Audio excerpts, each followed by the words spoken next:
It's not your job to fix or save anyone. Each soul, each self, is a sacred soul, walking its own sacred path, living in its own sacred experience. They are responsible for that experience, and they are responsible for their own state of mind. It's not your job to try to save or fix or help.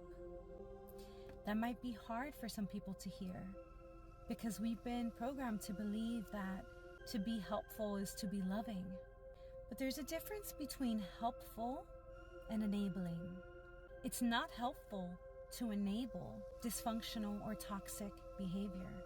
It's actually not loving at all to justify, excuse, and enable that kind of behavior.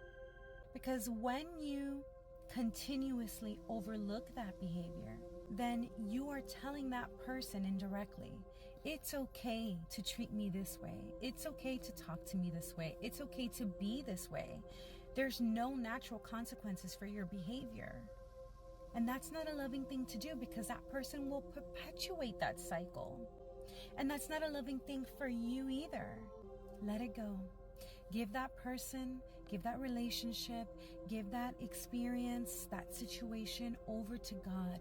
Lay it at the altar and give it over to God, and know that the same power of Christ, the same power of God is within that person. It's time for that person to stop relying on you and start relying on Spirit and start relying on God. But if you keep on rushing in to save them, you interrupt that process and they have to start all over again. So love them enough to let them go. Love them enough to not answer the phone.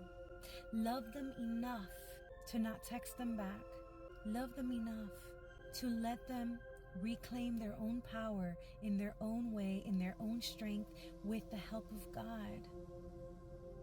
It's not your job to fix anyone.